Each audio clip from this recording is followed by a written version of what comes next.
What up, y'all? DC Fago guy. Welcome back to another What's Happening Now. We got some shit to talk about. There's a lot that has been happening.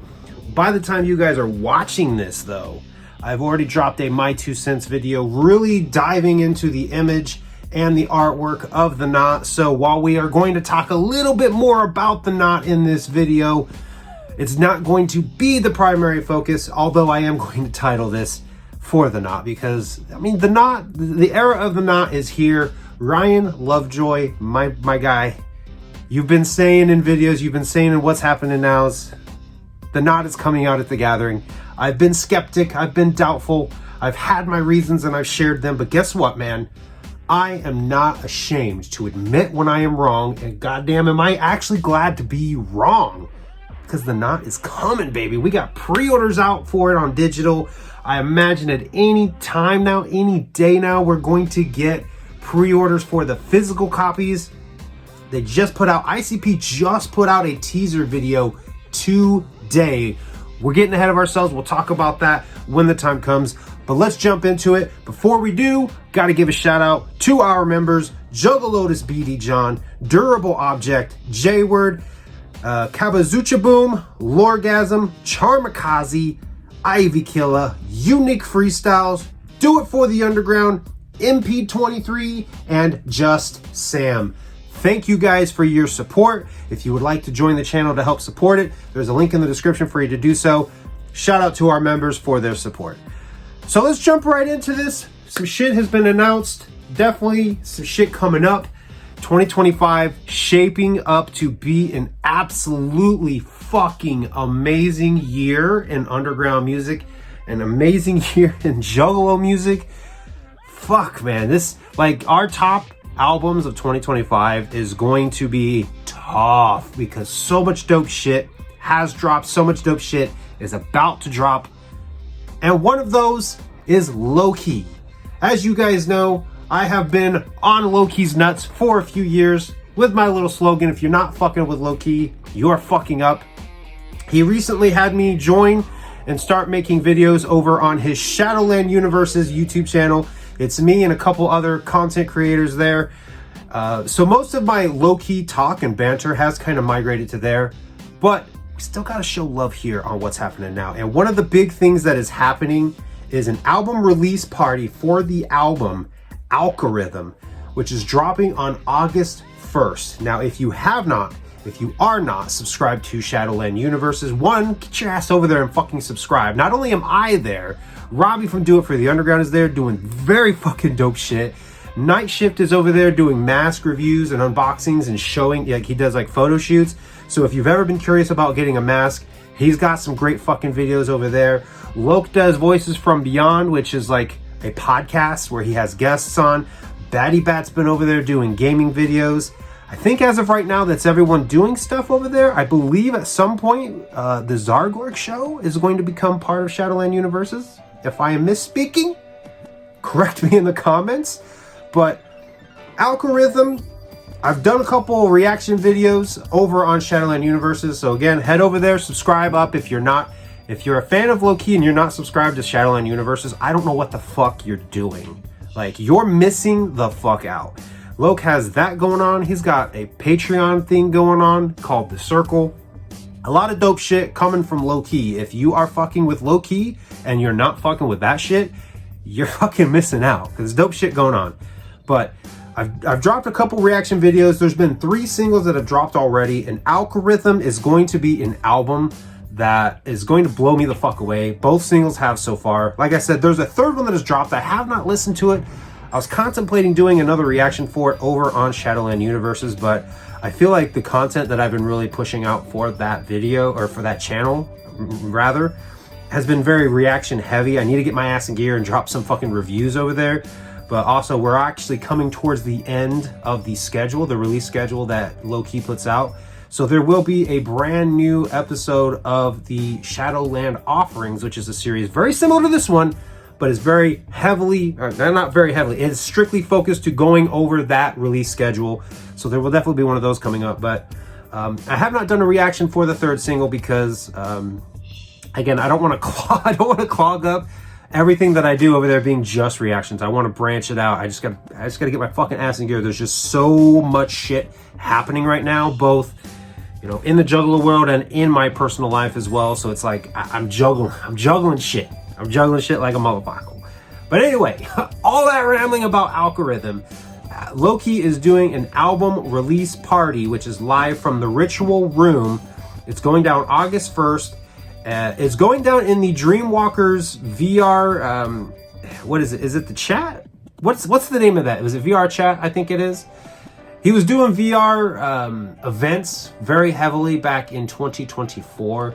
He's bringing it back. He's doing a release party for the AlkaRythym album. I believe, I don't have all the details pulled up. All I did was grab this image right here just to kind of get everybody's knowledge on it. But this is going to be a dope fucking thing, especially if you have VR. I do not, so I'm going to miss out on some fucking dope shit. But wanted to plug that there's going to be a release party for AlkaRythym. I'm really fucking excited for this album.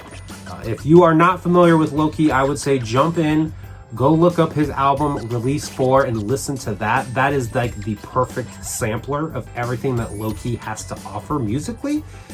When you listen to that album, you can find the songs that you like. You could come to me, you can go to Do It For The Underground, and you can ask Robbie his opinions based on your favorite tracks from Release 4. We can direct you to some albums to go check out because you're sleeping on Loki. I'm telling you that right now. If you are not a fan of Loki, if you're not following Loki, you are fucking up. So, wanted to plug the album release party because we gotta still show love for Loki and everything Shadowland over here on this channel, even though I am doing things on Shadowland Universes. But make sure you head over to Shadowland Universes and sub up, because I am doing shit over there as well. And honestly, what I'm doing is the least dopest on that channel. Robbie's fucking killing it, Night Shift is fucking killing it, Batty Bat and Loki is fucking killing it with what they're doing. So head over, there's dope shit to check out. And the big one, I absolutely missed this on the last What's Happening Now. I don't know how I did. I think I had so many pictures just kind of pulled up that I mean, the whole M&E thing really kind of took the focus for the last What's Happening Now. But Fear Factory, hitting the road.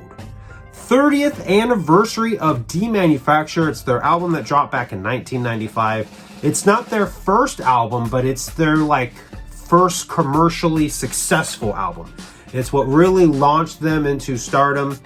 It's a lot of people's favorite album. Like there's people I've seen that are not necessarily quote unquote Fear Factory fans, but one of the albums that they love from Fear Factory is Demanufacture. It was very genre defining for them. I think it was very genre defining for the genre, like industrial metal. They're hitting the road in celebration of the 30-year anniversary for Demanufacture, and I am so goddamn stoked. They're hitting Fort Wayne. I'm gonna be there without a fucking doubt. I'm gonna be at that show. I've been excited to go see them. I've wanted to see Milo perform with the band.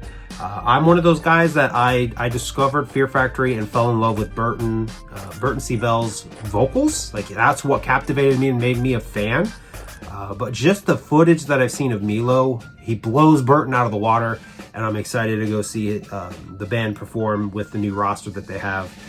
It's been years. The only time that I've seen Fear Factory was in 2012 when they dropped The Industrialist. I about said Genexus, but The Industrialist dropped back in 2012. So very excited that Fear Factory is hitting the road. If you've been subbed up to me for a while, you know I'm a huge fan. And I don't know how I missed this on the last one, but they're going to a lot of places. They are also, I believe they're hitting Europe. I believe they're hitting South America. I don't know if it's part of this tour or another tour, but they're straight up, they're hitting the road. And I know they've been working on a new album, which has me fucking stoked. But I had to plug it, man. Fucking Demanufacture, 30 years old. Holy shit.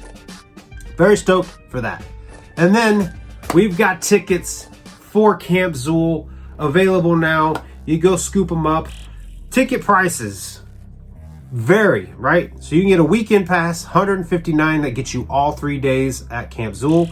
Say you can't make it for the full weekend and you only want to hit up Friday or Saturday, that's going to cost you $59.99 for a day pass, which is dope that they offer that. That's something, honestly, that I feel like the Gathering is lacking on, is day passes.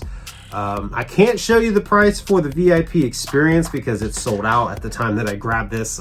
I'm super late on this. Tickets went on sale back on the 16th of July, and I'm just now touching it. I'm just now touching Camp Zool now. I'm not going to go through all the artists that they've announced so far because, one, they're still continuing to do so, and two, I think the better thing to do would be to wait till the full lineup is announced. Really the same way with The Gathering. I know I've touched on some of the things about The Gathering, but I also haven't been keeping up on The Gathering. It's one of those things that once the lineup is out and once we know who all is performing, that's when we will drop our thoughts on the lineup. But they do have the Forever Face Mask Workshop going down. It is $49.99, which is honestly a really cool thing. You pay the $50, you go to a specific place and time at Camp Zool. They give you a blank Forever Face for you to paint however you want to paint. And honestly, Megs and I considered doing it last year when we went to Camp Zool, but we didn't end up doing that. And in a lot of ways, I'm glad that I didn't, because I ended up winning, for those who don't know, I ended up winning a mask from the Long Live Evil Street team when Gods of Evil Rise dropped. And Megs did a complete custom paint job on it that turned out really fucking sweet. It's very unique. So if you are somebody who's been wanting to get a Forever Face and you are heading to Camp Zool, maybe consider going to this workshop and making your own Forever Face and making it truly unique. I don't think that they, I forget how much time they allot you. I feel like you get maybe an hour to do it. I think that's one of the things that turned me and Megs off to it, because the whole process of her redoing her, the Forever Face for me, I don't think I've fully touched on it too much here on the channel. So I'm just gonna pull it down because it's hanging out right ahead of me. For those who saw the unboxing of this thing, this is the work that Megs did for this, right? Made the staples look more metallic, added some moss. We were kind of going for like a woodsy swamp monster, if you will. Like, this is supposed to look all like mud and caked with some moss growing on it. That's kind of what the plan was. That's kind of the direction that we were aiming for with that. I think it turned out really fucking sweet. And now that is completely unique to me. Nobody has that mask. So if you're heading to Camp Zool, you could consider going to the workshop. Only cost you $50, which, hey, when you go and get Forever Faces, they're like, what, $100, $120? I know you can get economy masks, and I feel like they were fairly on the cheaper side. So $50 is a fair price to more or less have the guy who's making masks, making the Forever Faces for Zool, give you like lessons on making them. So very dope. Now moving on to the big announcement. Kind of expected this one coming. That is Hallowicked. Tickets are on sale. Hallowicked going down, as always, October 31st, Halloween. It is Hallowicked. It is a tradition. They are heading back to the Masonic Temple, which honestly has been one of my favorite venues to go to. It's very big. It's very massive. They can fit lots of juggalos in there. So I was very happy with the layout of that venue. It is honestly, if I was going to go back, I would love for it to be at the Masonic Temple. As of right now, there is no plans for us to hit Hallowicked. We are locked in for Lights Out, but there's just some things going on in our personal life that is going to potentially hold us up from going to Hallowicked. So, I mean, it's very much still in the air for us, but I mean, you never know, right? The event could come up and we could decide last minute, hey, let's go ahead and go. But ticket prices, right? So we did a whole episode of What's Happening Now, where we titled it The New Norm for ICP, right? And I had said in that video, this is more or less what we can expect when it comes to the big events. Ticket prices, right? Standard ticket, but this gets you into the pit. This gets you front row and center at the Masonic Temple. $174.65. So when we were kind of talking about gathering tickets, like, you have Hallowicked, a single night event ticket to get into the pit is like, what, barely even half the price of a gathering ticket. So when you really put it in retrospect that way, a gathering ticket price really isn't too bad when you look at $300. Moving down from there, you kind of have like a general area that's outside the pit, but still down ground level. That one costs $121.44. Wow, I'm for whatever reason, my brain just now noticed the like 44 cents, 65 cents. Weird, right? That will set you back $121.44. Or you can head up to the balcony. The balcony will set you back $78.82. And honestly, that seems a little on the steep side, but I'd say it's a fair price because, again, ICP doesn't really tour like that anymore. They have been touring, but this is really kind of the new norm, right? They're not touring as much. These special shows are going to cost more. And honestly, going and experiencing Hallowicked in Detroit is something that's once in a lifetime, in my opinion. If you've been to the Gathering and you've never been to Hallowicked, you definitely need to scratch off of your bucket list. I would honestly say if you've never been to Hallowicked or the Gathering, Hallowicked is the priority. There's something magical about Hallowicked, and I know Echo Side Fiend has preached this to me for years. There's something magical about being in Detroit on Halloween, seeing ICP, that's just incomprehensible. Like, there's no words to describe that fucking feeling. So if you've never been, definitely scratch that off your bucket list. And I would say make it a higher priority than the Gathering. That's my honest opinion. Other people may feel differently. But the balcony at $78.82, I know people might see that and think, oh, I don't want to be on the balcony. That's like so far up, so far away. I have a little screenshot here from Meg's live stream. When we went in 2023, she live streamed the whole thing, and this was our view. You could see the stage really fucking well. So if you're somebody who doesn't necessarily need to be drenched in Faygo, you don't need to necessarily be front row and center, the balcony is the place to be. You get the best view. When Isham at the 2023 Hallowicked show was rolling around or laying around on the floor, we could see that shit perfectly. Like, we got a bird's eye view of what the fuck is going on. The balcony, to me, is the way to go if you are going to go to the Masonic Temple. Beautiful venue. But Hallowicked tickets, they are on sale. Again, going to set you back $174 if you're in the pit, $121 if you're just kind of general admission in, the ground level, or $78.82 if you're going to be the balcony. And again, the balcony is the way to go to me. And then, of course, moving it on to the main thing that is literally happening now. It's continuously happening now. As I'm recording this, I'm sure more shit is coming out about it. The Naught, baby. We got an image review. We got a track list review. Again, I already made a My 2 Cents video about it. You can go see my thoughts about it there. I kind of go over the track list a little bit. The image has really, really grown on me, especially this one that they posted in the teaser that just, like I said, just dropped today. Like, as I was getting everything ready for this video, I pulled up Facebook to grab some screenshots, and I'm like, oh fuck, it was like 42 minutes ago. They had posted a teaser, which was fucking awesome. I got so many goddamn chills watching that. You could make out some of the songs and what they were based on the track list if you had seen it. This album is sounding dope. I don't know, man. Again, I'm somebody who's enjoyed every single Joker card that they've ever dropped, even the ones that other people do not like. I've liked. ICP has never let me down when it comes to an ICP album. Even Woe. There were disappointments about it, but I still enjoyed that album a lot. The Knot is sounding really fucking good. The theme of this album is really intriguing to me. Part of this teaser is I'm paraphrasing and I didn't bring it. I just grabbed this screenshot here because I thought it was really cool and it reminded me of the Bastard Son, King Umbra. Oh man, the Knot is just, it's finally fucking coming, and I was such a skeptic of it. I'm happy to be proven wrong because the time is now. It's happening, baby. Coming out at the Gathering. I assume physical pre-orders are going to drop anytime now. Again, you can go and you can pre-order it digitally. I'm kind of rambling at this point, so I think I want to kind of wrap it up, but there's just so much that's still dropping about the Knot. Teasers are out. It's officially happening. This image has grown on me. I actually really like this image right here with the bloody eyes as a cover better than the one that they gave us. I like that a lot.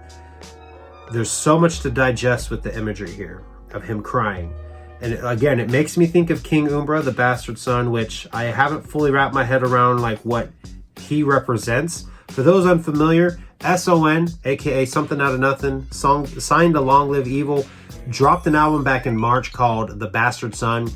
It's part of a series called The Council of Nine. It's similar to the Joker cards, and King Umbra is the entity behind the Bastard Son album. Like, King Umbra is the Bastard Son, and he's like basically a moon-like figure, and he weeps for you. And like I said, I'm still trying to digest everything with him and what he represents, but there's some parallels here.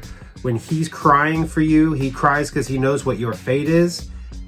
That's how I'm feeling about Naught. Like, he's crying these tears here because he knows that when he swallows you, that's it. You don't exist anymore. Fucking with it super heavily. I'm so excited to dive into this album. I'm so excited to hear this album.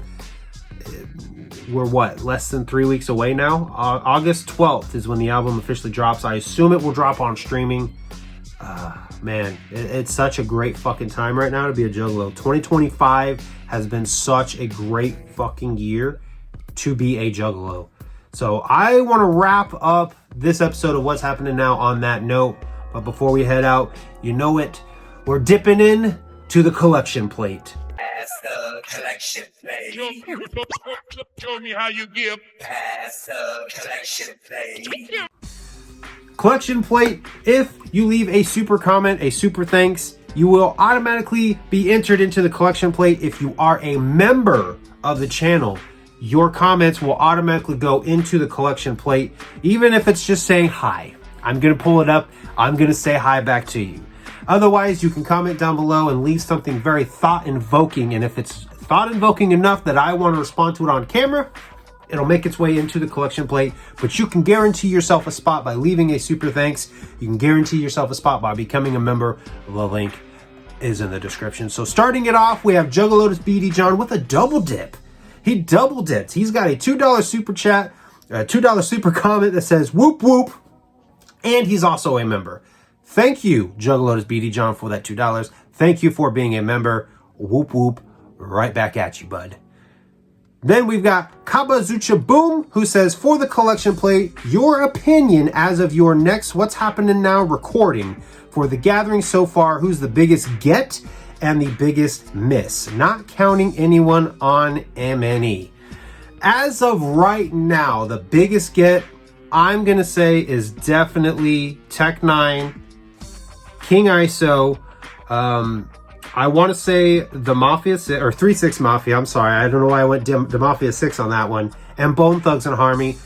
Definitely staples to the gathering, and the fact that they're going on tour around the same time is a huge get, I think. I think a lot of us speculated that that was very well going to happen. I think those are huge gets, in my opinion. The biggest miss, not counting on anyone on M&E, and honestly, I've said this before, I'll say it again, I don't really want anyone from M&E to make an appearance back at the gathering. That being said, Ala Zululu are officially no longer part of Magic Ninja Entertainment. And so far, they have yet to announce or book anybody from Long Live Evil. This gathering, I think, needs Ala Zululu on main stage, Super Famous Funtime guys on main stage, and Something Out of Nothing on main stage. Those are misses. Clockwork E, misses. Those are probably some of the biggest standouts right there. Not having Stray on one of the side shows or one of the smaller stages, huge miss. There's a lot of dope artists that are coming up in the underground right now that I think really deserve a spotlight at the gathering. So those are misses to me, and there's probably more that I could think of. I haven't seen Kung Fu Vampire be announced. I think he made a post back before the float that he wasn't going to be at the float. He hasn't been invited to the gathering yet, but that he was hitting up, and he posted up his plugs of where he was going to be. So I do think Kung Fu Vampire is another big miss, but those are definitely the big ones right there, because I feel like Long Live Evil and a lot of the artists that they rub elbows with are the future of the scene, alongside Chapter 17. And we've got Ouija booked, we've got Darby O'Trill officially booked. I think Long Live Evil needs a presence at the gathering of legends, because I think they have a place in the future of the Juggalo scene. So them not being a part of this gathering is going to be a huge miss, in my opinion. So then moving on, we got Lorgasm665 who says, I swear Jamie's post was so ironic, it was hilarious. The fucking irony in his post. The irony and everything that went down with that. Granted, we don't really know all of the details. All we can really do is assume what all of the drama between Zool and Magic Ninja was about. But pertaining to Masters, it's ironic as fuck. Moving on from that, we got Watch More Naruto, which is actually Karmakaze. So I think his little YouTube tag is Watch More Naruto. He says, love the video, but my name is Charmakaze, but you can just say Charm. I love the shoutouts though. After this last weekend, I was dying to see your take on M&E drama unfolding. Yeah, I saw that comment and immediately was like, okay, Charmakaze, got it. But then you've got that user tag that's Watch More Naruto, and it fucks with me every single time. I have to remind myself, Charmakaze. We also have Juggalo J-Word who said, it is indeed J-Word, fam. I'm glad to know that I am getting it correct. I hate when I butcher names when I do shoutouts. We've also got MP23 that says, life is hard, no doubt. That new axe is a banger, is all I know. Who Lord, whoop whoop DC. Whoop whoop MP23. And it absolutely was a banger. Before making the last What's Happening Now, I listened to the diss track, I think, one more time, and then I kind of stopped listening to it. And I haven't really revisited it. So for me, it kind of just fizzled away. It was a fire track, but I'm not much of a diss track guy. Like, I will listen to it in the heat of the moment. And that goes for 6 foot, 7 foot that ICP dropped back in 2017. Listened to the shit out of it when it came out, but now I haven't really revisited it. I'm just not much of a diss track guy. I think the best diss tracks are songs that can be played as a song, but have a subtle jab in there, right? And that's why I say Please Don't Hate Me is the greatest diss track ever, because you can listen to that, sing along, it's fun, it's about sleeping with somebody's mom, and then at the end you add that little knife twist of like, yeah, fucked your mom. The classic fucking your mom joke to get back at whomever you're trying to diss. Moving on then, we have Ivy Killa who says, do you want another tech story? In the line for a tech show in like 2011, I was waiting and talking with another juggler who had his face painted like Violent J. Some dudes came to us and asked, why are you painted like that? This is not an ICP concert. The juggler didn't know what to say, so I told the guys, juggalos have always supported tech since the beginning. The dudes were like, I didn't know that, that's cool, and walked away. So yeah, a lot of tech fans don't even know about the juggalos supporting tech. Just a little story to show that juggalos did help tech, but he also have a lot of fans that aren't juggalos. And that is exactly my point. Juggalos did help. They don't get all the credit because tech took off on his own. He had help, but he still is the one that made the impression and won over lots of fans. So moving right off onto that into the basic collection plate, Seth Moon 665 said, so my tech argument, the difference between juggalos showing non-juggalos Tech 9 versus showing them Twisted, if you've ever done this, you would understand. LOL, Tech is your favorite rapper's favorite rapper. Twisted is, was, and always will be for a select few, whereas Tech is more relatable to a wider audience. Just my 2 cents, whoop whoop. And again, proving to my point that if juggalos are solely responsible for Tech becoming as big as he did, then there's no reason that any of the other artists on Psychopathic Records wouldn't be just as successful, right? Obviously, the subject matter of what they're rapping about has a lot to do with it. Their performances at concerts has a lot to do with it. Their hustle and their grind of, who they work with and the music that they're making has a lot to do with it. So, like, Tech 9 doesn't owe just the juggalos, right? Juggalos can't take all of the credit. We can take some of it, but I don't think that, I think it's very weird to just want to take all the credit. I think it's very selfish to just want to take all of the credit. We've also got Venzen14 and Black Malenko. I'm going to start with Black Malenko. I got them both together because they managed to land together perfectly. Black Malenko says, I love the long videos like this. DC, your voice is soothing. Thank you. Sometimes when I'm editing, I feel like I'm rambling like a motherfucker. And I see people comment on the internet that's like, man, this dude's fucking rambling is annoying. And I'm like, I agree. Like, when I edit, like, I only watch my videos all the way through while I'm editing, and it's like, sometimes it's a chore for me to listen to myself, because it's like, god damn, stop rambling like a motherfucker, dude. So when I see people trying to talk shit like that, I'm right there with you. I agree, I ramble like a motherfucker. So to see Black Malenko said that he loves the videos, that my voice is soothing. And then Venzen to say, I also like the long form videos. Thank you. That makes me feel better because I'm very self-conscious when I'm editing. If you ever watch a video and you see these very random cuts and edits in, it's because I felt like I rambled and wanted to just cut that ramble out. So that's the process right there.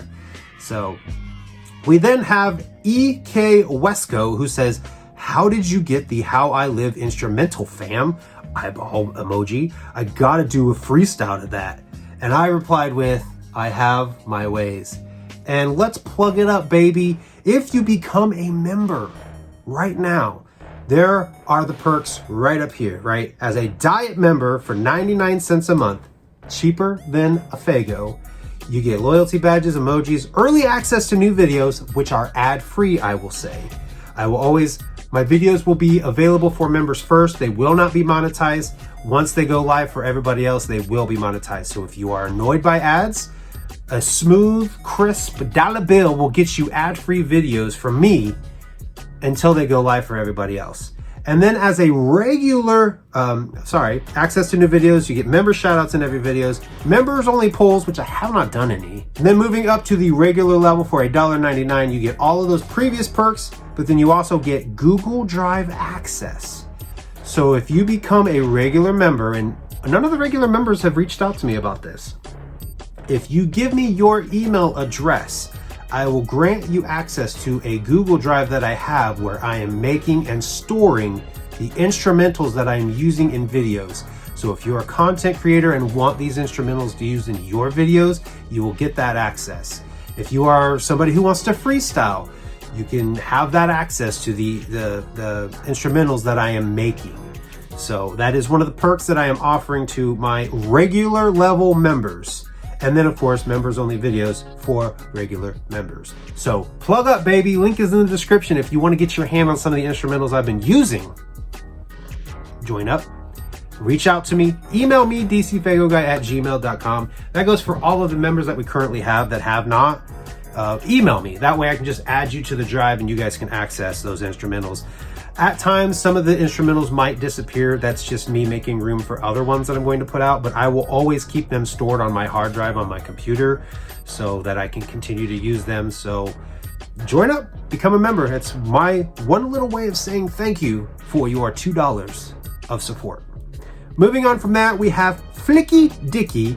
Never been a huge fan of LLE or Chapter 17, but I love what they are doing to the scene, bringing new people in, keeping the life of it all going, and I'll always support them for that. And that's exactly where I'm at with it.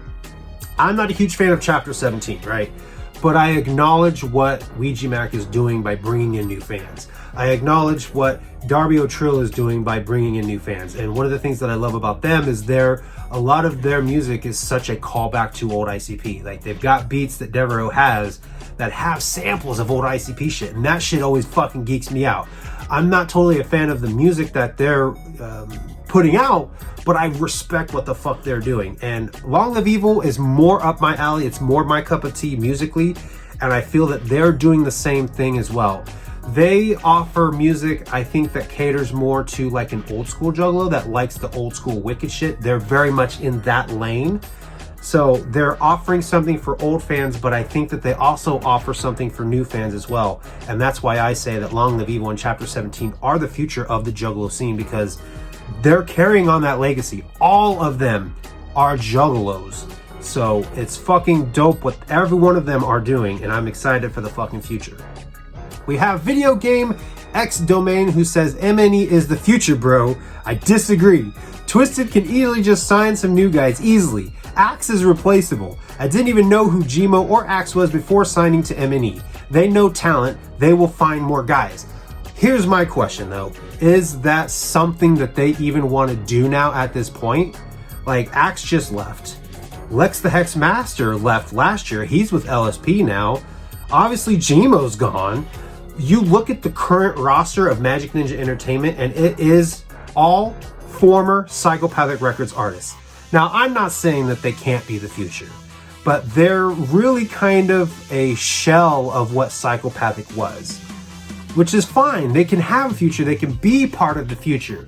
But when I say Long Live Evil is the future and Chapter 17 is the future. I'm talking the next generation of Juggalos that grew up listening to ICP and Twisted and Blaze and ABK and Dark Lotus and Psychopathic Riders. They were inspired by all of the artists that came that are part of Magic Ninja and are part of Psychopathic Records' history.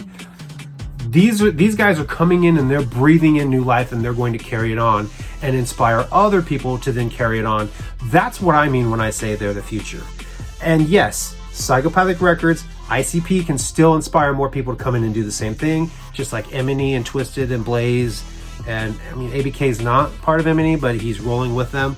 You know, all of these guys can continue to do that. Yes, like they can still pave a path forward to the future. But I'm talking the next generation, the ones that they inspired, who are now doing that and will continue to inspire more. That's what I mean when I say they're the future. So, no disrespect to M&E, no disrespect to Psychopathic, but I'm looking to the next generation to inspire the generation after us, right? I'm going to loop myself into that category because I think I'm close to the same age as Ouija. I'm 37.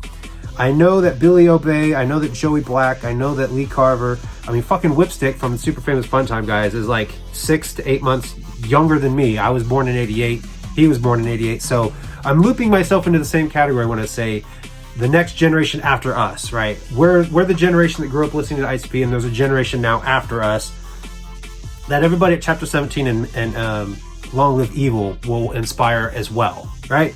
So that's what I mean when I say that shit.